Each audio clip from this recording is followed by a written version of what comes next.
हमारा सब्जेक्ट है materials and metallurgy. हमने शुरू की हुई अपनी यूनिट क्रिस्टलोग्राफी। तो क्रिस्टलोग्राफी के अंदर हम लास्ट लेक्चर के अंदर बात कर रहे थे स्पेस लाइटिंग के बारे में, क्रिस्टलोग्राफी क्या होती है, या फिर जो हमारी यूनिट सेल थे जिसके अंदर हमने बात की थी कि दो तरह के यूनिट सेल होते हैं, प्रिमिटिव यूनिट सेल और नॉन प्रिमिटिव यूनिट सेल।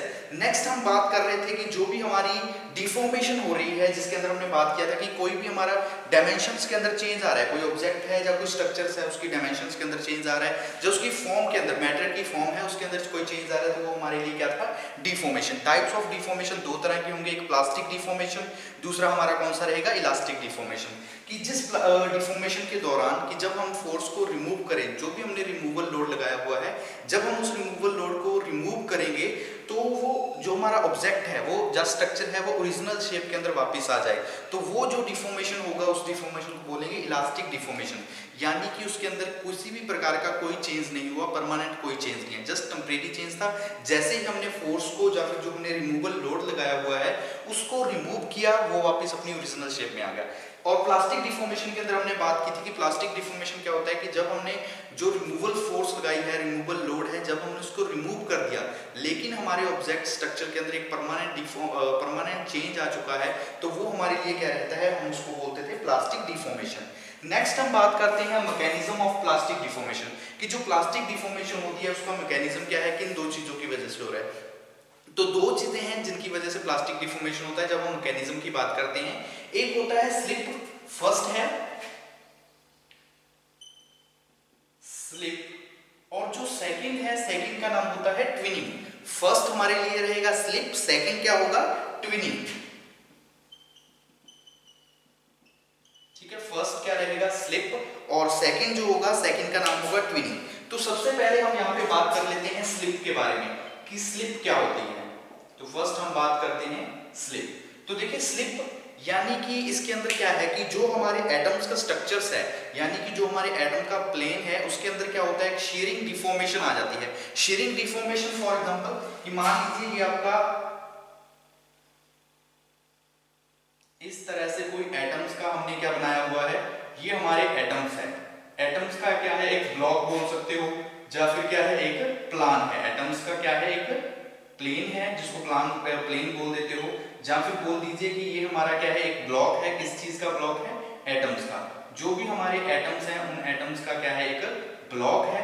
इसके अंदर क्या आ जाता है, स्लिपिंग के अंदर क्या होता है, प्लास्टिक डिफॉर्मेशन। जब हम बात करते हैं तो इनके अंदर क्या आ जाएगी, क्या आ जाएगा, एक share deformation. Sorry, plastic deformation अगर होती है किस वजह से, क्योंकि इनके अंदर क्या आता है, एक शेयर डिफॉर्मेशन।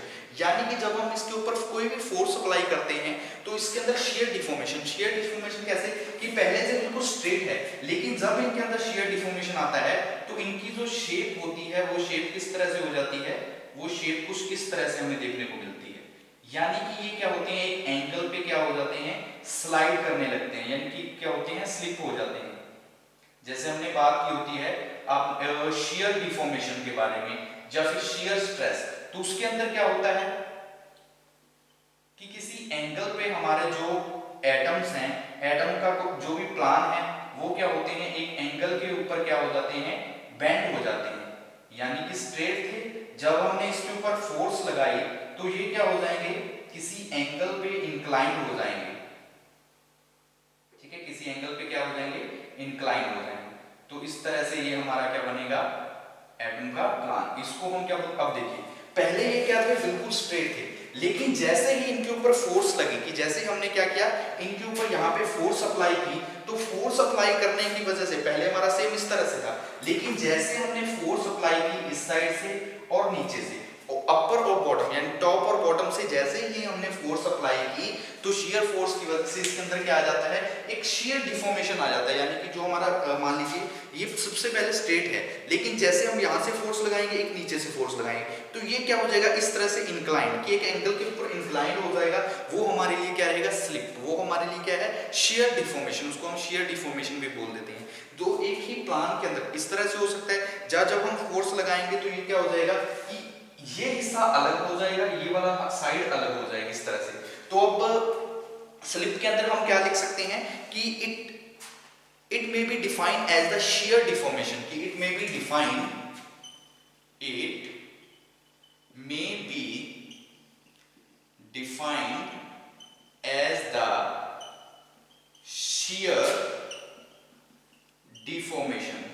कि हमको इसको किस तरह से डिफाइन कर सकते हैं कि ये एक तरह से हमारे लिए क्या है, शेयर डिफॉर्मेशन है, in which atoms in one plane move by many interatomic planes. यानी कि जो हमारे ये एटम्स है जो एक प्लेन के अंदर है, प्लेन के अंदर वो क्या हो सकते हैं, मूव कर सकते हैं इन इंटर एटॉमिक, जो भी हमारे इंटर एटॉमिक प्लेन्स है उनके साथ क्या कर सकते हैं, डिस्टेंस पे ये क्या होते हैं, मूव हो जाते हैं। फॉर एग्जाम्पल जैसे आपको ये बताया, इसी तरह कई बार क्या होता है कि जो हमारे एटम्स होते हैं हमारे प्लान के अंदर वो क्या करते हैं, जब हम उनके ऊपर फोर्स अप्लाई करते हैं तो वो ठीक है एक प्लान को छोड़कर दूसरी प्लान की ओर क्या करते हैं, मूव करते हैं। फॉर एग्जाम्पल मान लीजिए ये है, लेकिन जब हमने इसके ऊपर शेयर फोर्स लगाई हुई है, जो हमने क्या किया है, शेयर फोर्स स्लिपिंग जो हमने लगी हुई है, तो ये क्या हो जाएगा, स्लिप कर जाएंगे। यानी कि जो इनका सरफेस है उस सरफेस से ये क्या करेंगे, स्लिप करेंगे। मतलब फॉर एग्जांपल पहले यहाँ पे थे लेकिन वो स्लिप करके, पहले उसकी सिचुएशन ऐसी थी, फिर वो इस तरह से जाएंगे, ये फर्स्ट सेकंड उसके बाद थर्ड, वो मूव करेंगे प्लेन एक डिस्टेंस मूव तक, यानी कि उनका जो सरफेस हो जाएगा वो फॉर एग्जांपल मान लीजिए यहाँ पे आ जाएगा। ठीक है, इस तरह से हम क्या कर देंगे, यहाँ पे वो स्पेस आ जाएगा, for example first second third fourth. तो वो इस तरह से हमारे क्या होंगे, जो भी मूव करना शुरू कर देंगे एटम्स होंगे वो क्या करेंगे, मूव करेंगे। तो वो हमारे लिए क्या होता है, स्लिप, उसको हम क्या बोल देते हैं, स्लिप।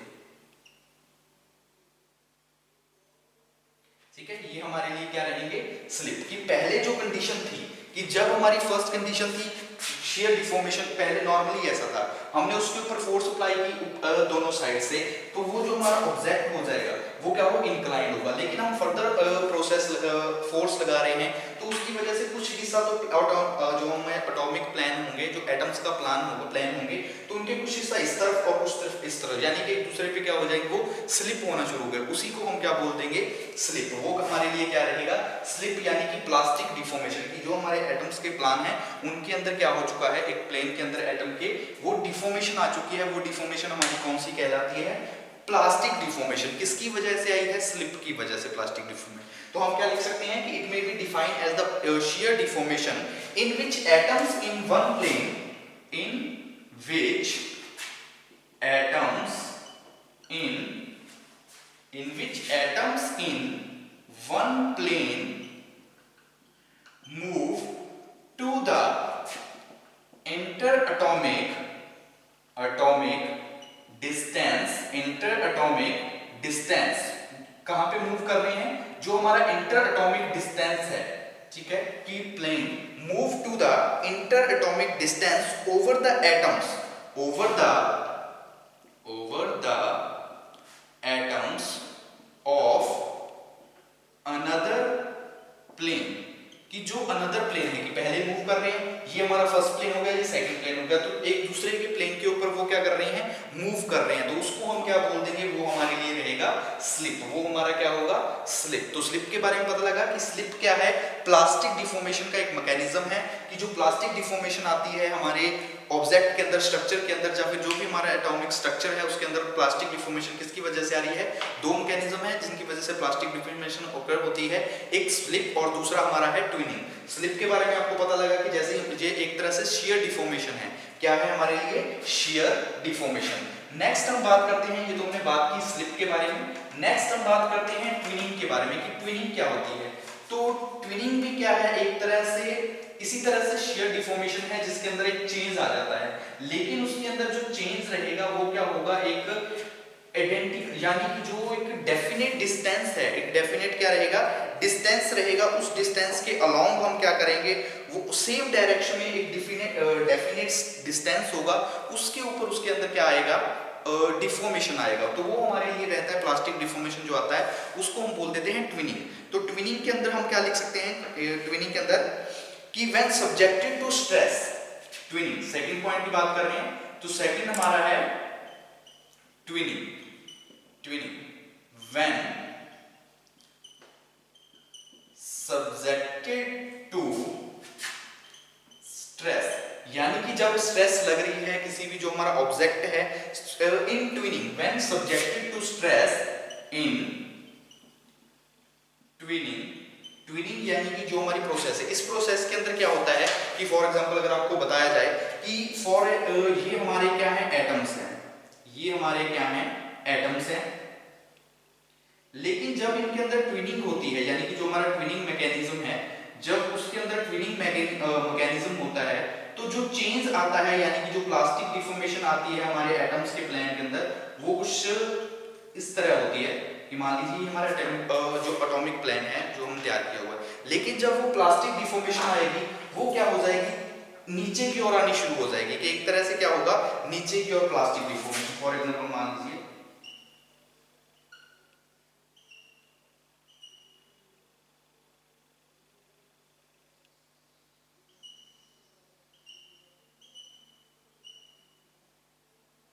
इस तरह से क्या होगी, एक प्लास्टिक डिफॉर्मेशन आनी शुरू हो जाएगी, किसके अंदर, जो भी हमारे ऑब्जेक्ट्स हैं उन ऑब्जेक्ट्स के अंदर जो क्या होनी शुरू हो जाएगी, plastic deformation.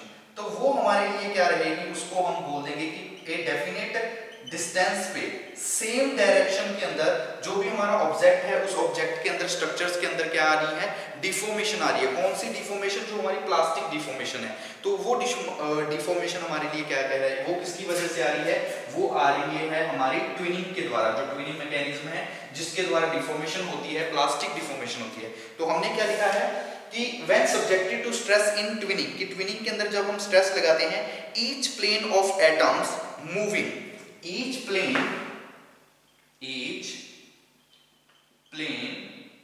of atoms moving at various definite distance, कहां पे मूव करता है, वो मूव करते हैं एट डेफिनेट डिस्टेंस, जो भी डिस्टेंस है उस डिस्टेंस के अलोंग वो क्या करने शुरू कर देते हैं, मूव करते हैं। कि each plane of atoms move various definite distance, कि जो एक डेफिनेट डिस्टेंस है उस डिस्टेंस के अकॉर्डिंग वो जो हमारे एटम्स के प्लान है वो क्या करना शुरू करते हैं, मूव करते हैं इन सेम डायरेक्शन, और एक सेम डायरेक्शन के अंदर जो हमारे सारे एटम्स के प्लेन हैं वो क्या करते हैं, मूव। जैसा कि आपको बताया कि नॉर्मली हमारा सिंपल प्लेन है, लेकिन जैसे ही ट्विनिंग होगी तो वो एक सेम डायरेक्शन के अंदर, सेम डेफिनेट डायरेक्शन के अंदर डेफिनेट डिस्टेंस के ऊपर, कि एक हमें जो डिस्टेंस दिया है सेम डिस्टेंस के ऊपर वो हमारे जो भी एटम्स होंगे वो क्या करना शुरू कर देंगे, मूव करना शुरू करेंगे। तो वो हमारे लिए कौन सी प्रोसेस रहेगी, उस प्रोसेस को हम बोल देंगे ट्विनिंग प्रोसेस। वो हमारी कौन सी रहेगी, ट्विनिंग प्रोसेस। ये तो हमने बात कर ली मैकेनिज्म ऑफ प्लास्टिक डिफॉर्मेशन की। नेक्स्ट हमारा क्या है, जैसा कि हमें पूछा गया है कि जो स्ट्रेस स्ट्रेन कर्व क्या होती है, तो उसके बारे में बात कर लेते हैं। स्ट्रेस स्ट्रेन कर्व, इसके बारे में हम पहले भी बात कर चुके हैं, तो अब हम एक बार फिर से देख लेते हैं शॉर्ट में कि जो हमारी स्ट्रेस स्ट्रेन कर्व है वो किस तरह से हम तैयार करते हैं। तो इससे पहले हमें एक बार लोड के बारे में पता होना चाहिए कि लोड क्या होता है। तो लोड क्या है, the external force acting on a body, कि कोई भी force, external force acting on a body is known as load. कि एक्सटर्नल फोर्स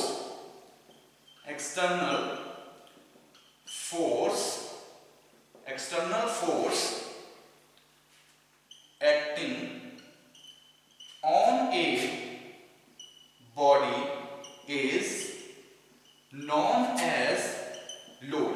क्योंकि कई बार पूछ सकता है नॉर्मली कि लोड क्या होता है, तो लोड क्या है कि external force acting on a body, कि कोई भी बाहरी फोर्स जो हमारी किसी बॉडी के ऊपर लग रही है तो वो हमारे लिए क्या रहेगी, लोड। इसको जब हम बात करते हैं कि जो एसआई यूनिट होती है तो वो इसकी क्या होती है, न्यूटन। जब हम इसको मेजर करने की बात करेंगे तो हम इसको किस तरह से मेजर करते हैं, न्यूटन के अंदर। एसआई यूनिट क्या होती है, न्यूटन। किस चीज की, लोड की। और लोड के बारे में आपको पता है कि अलग अलग प्रकार के हमारे लोड होते हैं, tensile load, compressive load, shear load होता है, इंपैक्ट लोड होता है। उसी तरह लोड के बारे में तो हमने बात की। नेक्स्ट अगर बाय चांस पूछ लिया जाए कि जो हमारी बॉडी है, बॉडी के ऊपर कौन कौन सी स्ट्रेसेस लगती हैं, तो काफी तरह की स्ट्रेसेस होती है। जैसे डायरेक्ट स्ट्रेस होती है, शियर स्ट्रेस होती है। डायरेक्ट स्ट्रेस के अंदर नॉर्मली स्ट्रेसेस आ जाएंगी जो भी हमारी टेंसाइल स्ट्रेस है, कंप्रेसिव स्ट्रेस है। शियर स्ट्रेस यानी कि किसी एंगल के ऊपर जो भी फोर्स लग रही है हमारी बॉडी के ऊपर, जिसके द्वारा बॉडी क्या कर रही है, किसी एंगल के ऊपर इंक्लाइन हो रही है या मूव बैंड हो गई है, तो वो हमारे लिए कौन सी होती है, शियर फोर्स। उसको हम शियर फोर्स या शियर स्ट्रेस बोल देते हैं। नेक्स्ट हम बात करते हैं जो हमारा मेन टॉपिक है इसके अंदर, वो टॉपिक क्या है, स्ट्रेस स्ट्रेन कर्व के बारे में। तो टॉपिक हमारा क्या रहेगा, स्ट्रेस स्ट्रेन कर्व, ठीक है, for mild steel, for ductile material, या फिर बोल सकते हैं जो हमारे माइल्ड स्टील है, माइल्ड स्टील के लिए हमारी क्या रहेगी, स्ट्रेस स्ट्रेन कर्व, या फिर हम इसको बोलते हैं स्ट्रेस स्ट्रेन डायग्राम। तो इसके अंदर डायग्राम जो हमारा होता है वो किस तरह से बना होता है कि ये हमारा क्या है, एक तरफ हमारे क्या रहेगी स्ट्रेन, दूसरी तरफ स्ट्रेस, ऊपर की तरफ हमारे पास क्या है स्ट्रेस है, नीचे हमें क्या दिया हुआ है स्ट्रेन। हम किसकी बात कर रहे हैं, इसको आप बोल सकते हो स्ट्रेस स्ट्रेन डायग्राम या स्ट्रेस स्ट्रेन कर्व। इसके अंदर हमारे जो भी कर्व बनती है वो किस तरह से होती है, 4 पॉइंट, ये हमारे लिए रहेगा ए पॉइंट, इसी तरह बी पॉइंट, ठीक है। फर्स्ट पॉइंट हमारा कौन सा रहेगा ए पॉइंट, उसके ऊपर बी पॉइंट, ठीक है। फर्स्ट हमारा यहाँ पे मान लेते हैं कि ये हमारा फर्स्ट पॉइंट है ए, इसी तरह पॉइंट ये लाइन जा रही है तो ये पॉइंट जो रहेगा बी पॉइंट, बी पॉइंट के बाद ऊपर की ओर बात करेंगे तो वहां पे हमारा एक पॉइंट आ जाएगा सी, ये पॉइंट रहेगा सी, और यहाँ पे जो पॉइंट रहेगा उस पॉइंट को हम क्या बोल देंगे डी पॉइंट। इनके बारे में अभी बताता हूँ कि A point, B point, C point, D point, या इसके बाद ई और एफ पॉइंट होगा तो उनका मतलब क्या होगा। तो डी है, डी से एक बार फिर से क्या होगी, जो हमारी स्ट्रेस है वो इंक्रीज होना शुरू करेगी, तो डी से क्या होगी इंक्रीज होगी और एकदम से वो नीचे की ओर जाएगी। तो ये जहां से इंक्रीज हुई है यानी कि जो अपर या ये क्या रहेगा अल्टीमेट स्ट्रेस पॉइंट, यहाँ पे क्या आ जाएगा एक अल्टीमेट स्ट्रेस पॉइंट रहेगा ई, और यहीं से क्या होना शुरू होगा फ्रैक्चर, यानी कि जो टूटना शुरू हो जाएगा, ब्रेकिंग पॉइंट आ जाएगा। फॉर एग्जांपल मान लीजिए ये पॉइंट रहेगा जी और नीचे वाले पॉइंट को हम क्या बोल देंगे एफ, ये पॉइंट हमारा एफ रहेगा, ये पॉइंट रहेगा जी। अब हम बात करते हैं स्ट्रेस स्ट्रेन कर्व के अंदर कि कौन कौन से पॉइंट है। सबसे पहले जो हमारा ए पॉइंट होता है, point A, point A, point A को हम क्या बोलते हैं लिमिट ऑफ प्रोपोर्शनैलिटी, जो हमारा पॉइंट ए कहलाएगा, ए पॉइंट को हम बोलते हैं limit of proportionality, limit of proportionality, limit of proportionality.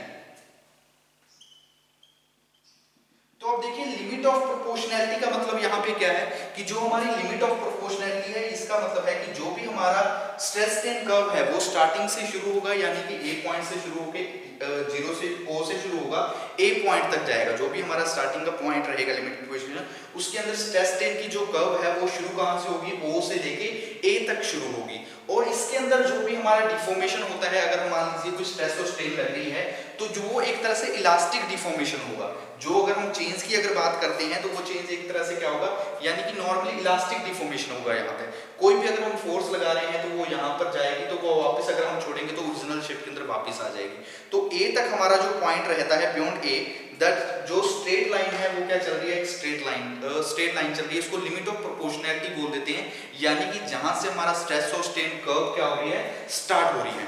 Next हमारा होता है point of B, point B.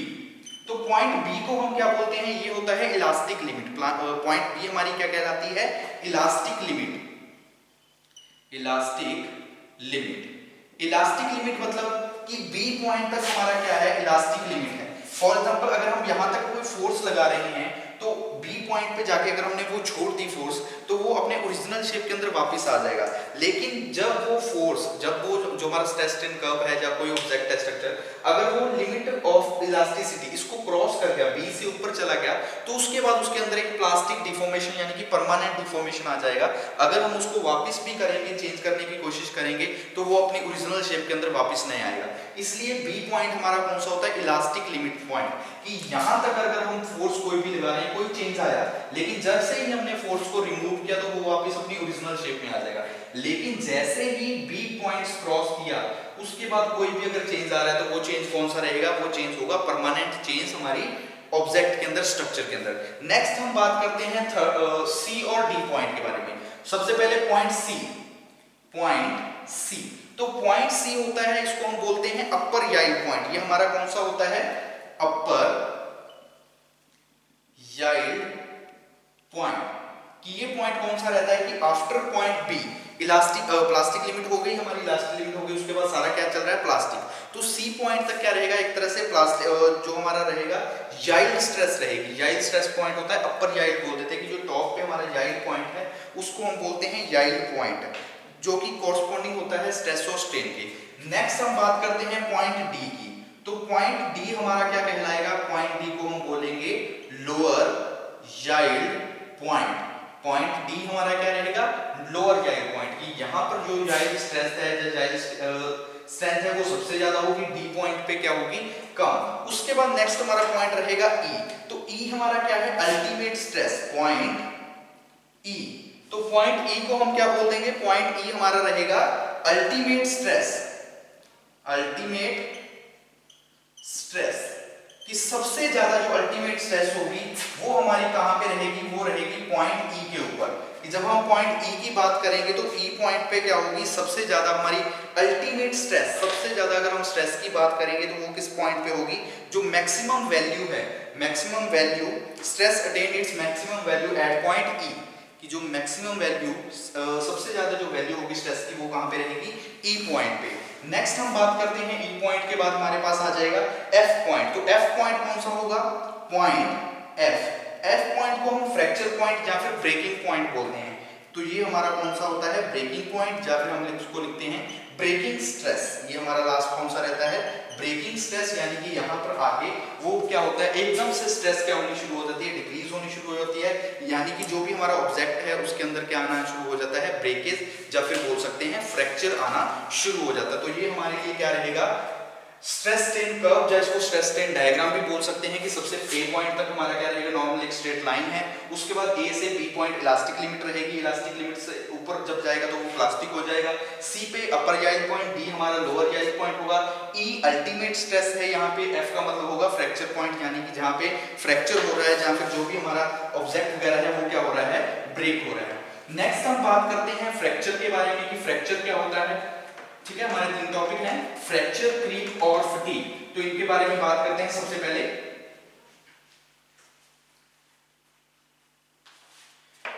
पहले बात करते हैं फ्रैक्चर के बारे में कि फ्रैक्चर क्या है।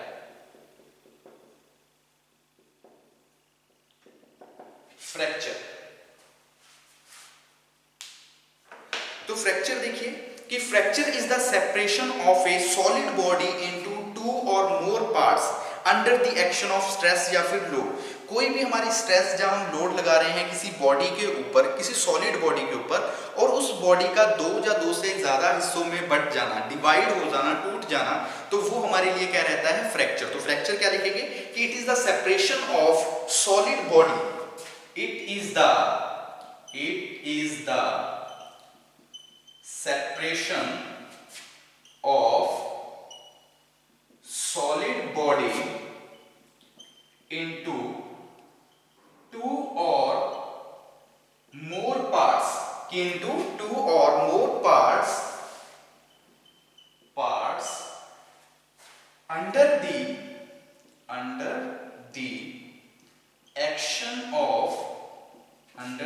action of stress।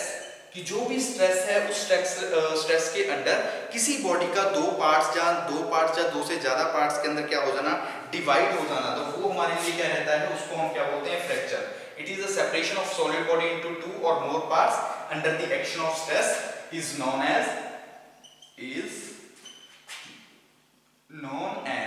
फ्रैक्चर। तो वो हमारे लिए क्या रहेगा, फ्रैक्चर रहेगा। नेक्स्ट हम बात करते हैं फटीग की कि फटीग क्या होता है। नेक्स्ट क्या रहेगा, फटीग,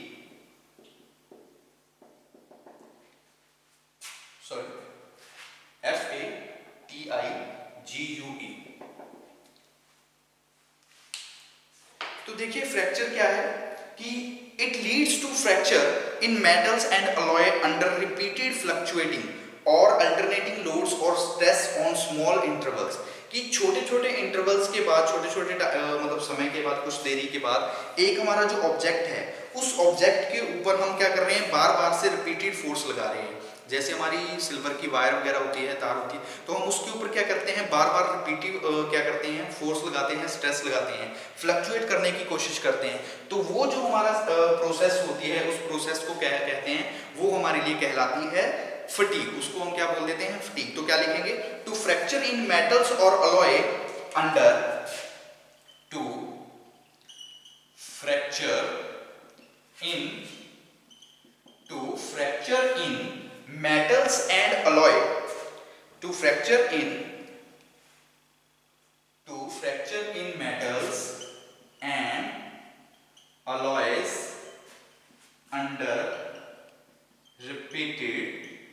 अंडर रिपीटेड, कि जो बार बार हम क्या कर रहे हैं, रिपीटेड फ्लक्चुएट कर रहे हैं। इस तरह से हम क्या कर रहे हैं, जैसे हम नॉर्मली वायर जो होती है, वायर को क्या करते हैं, जैसे सिल्वर की कोई वायर है तो उसको हम बार बार हम क्या करते हैं, फ्लक्चुएट करते हैं, रिपीटिव उसके ऊपर स्ट्रेस लगाते हैं, उसको क्या करते हैं, तोड़ने की कोशिश करते हैं। तो वो हमारे लिए क्या रहती है, फटीग।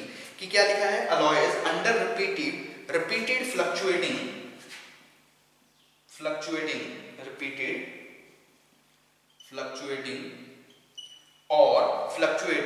और लोड एंड स्ट्रेसेस, और लोड्स एंड स्ट्रेसेस, कि लोड के अंदर या फिर जो हम रिपीटेड फ्लक्चुएट कर रहे हैं या फिर जो हम स्ट्रेसेस लगा रहे हैं उसके अंदर एक small permanent to small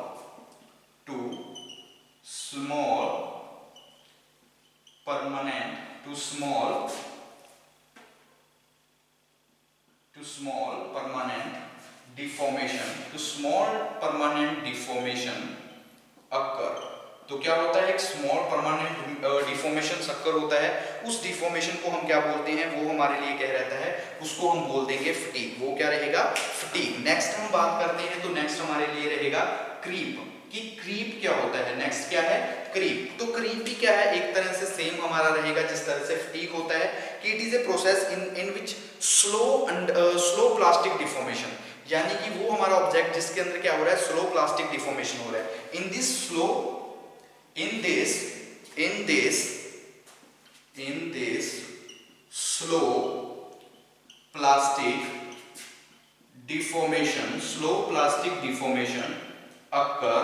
slow plastic deformation occur under loading। कि एक लोडिंग के ऊपर क्या हो रहा है, प्लास्टिक डिफॉर्मेशन अक्कर हो रहा है, तो वो हमारे लिए क्या रहेगा, उसको हम बोल देंगे क्रीप। कि वो हमारे लिए क्या रहेगा, क्रीप डिफॉर्मेशन। तो देखिए क्रिस्टलोग्राफिक यूनिट यहाँ पे हमारी कंप्लीट होती है। इस यूनिट के अंदर हमने क्या बात की कि जो हमारी क्रिस्टलोग्राफी क्या होती है, स्पेस लेटिक क्या होते हैं, यूनिट सेल क्या होते हैं। नेक्स्ट हमने बात कर ली डिफॉर्मेशन के बाद, डिफॉर्मेशन जिसके अंदर हमने बात की स्लिप और ट्विनिंग के बारे में। नेक्स्ट हमने बात की कि जो हमारे स्ट्रेस एंड स्ट्रेन कर्व रहेगा जिसके अंदर हमारे अलग अलग पॉइंट रहेंगे। और लास्ट पे हमने बात की कि जो हमारी कुछ डेफिनेशंस है, कुछ टर्म्स है, कि फ्रैक्चर क्या होता है, फटीग क्या होता है और क्रीप क्या रहेगा हमारे लिए।